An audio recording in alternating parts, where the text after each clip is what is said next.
Hi, I'm Luke Scherveld. Welcome to another episode of Meet the Gaffer.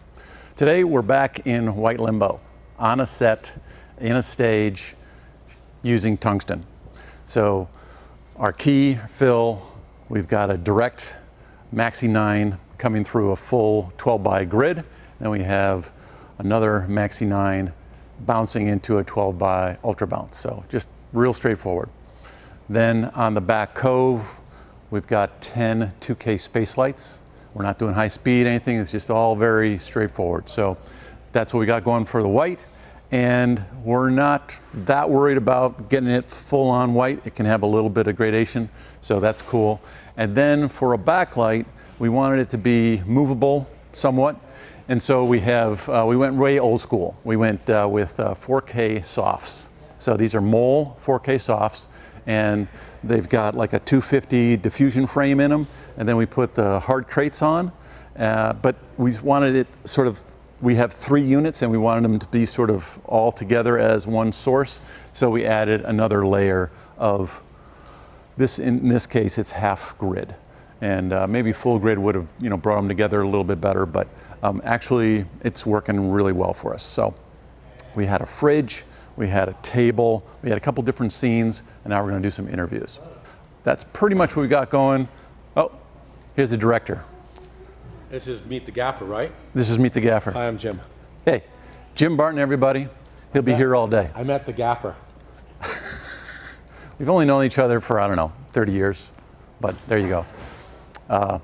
And DP Rich Gunderman. The main star of this was a chrome refrigerator, and whenever you're shooting something highly reflective in white limbo, your fear is you're going to see the world, and that's just how it is. So you have a reflective surface, and then it has French doors that both open out, so you just have to make sure you're prepared to not see anything but what you need to see. So that's the biggest challenge, especially since it wasn't a product shot per se. Nobody wants to hear how much time you need to tweak to make it look as beautiful as it looked before all the changes.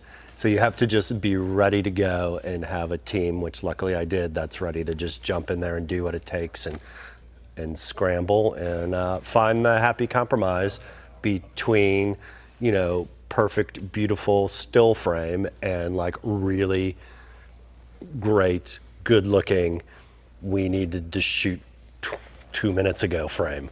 So that's the key. And that's what's fun about it, is just when you think you have it figured out, someone says, oh, let's not open the left door, let's open the right door, and let's roll camera.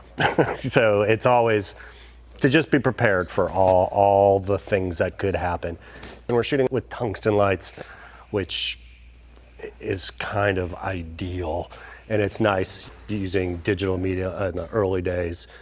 Sensors were really geared towards daylight, so shooting under tungsten caused issues, and especially with skin tones. It wasn't ideal, but luckily technology has caught up. And I love LEDs, I love HMIs, and I rarely shoot with tungsten anymore, so it's kind of fun to break out, some big tungsten lights. Like, it reminds me of my youth.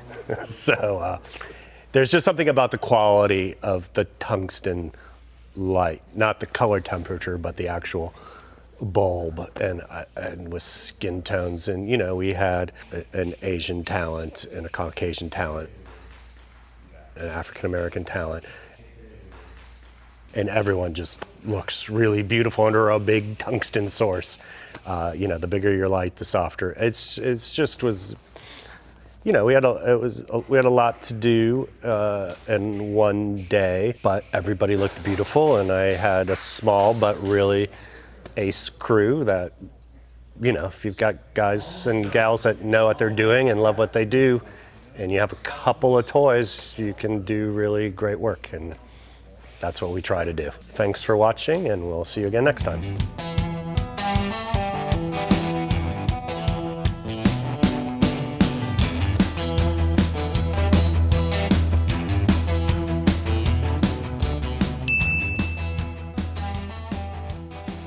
When we completed the scene with the refrigerator, and the desk, we moved on to the interview setups.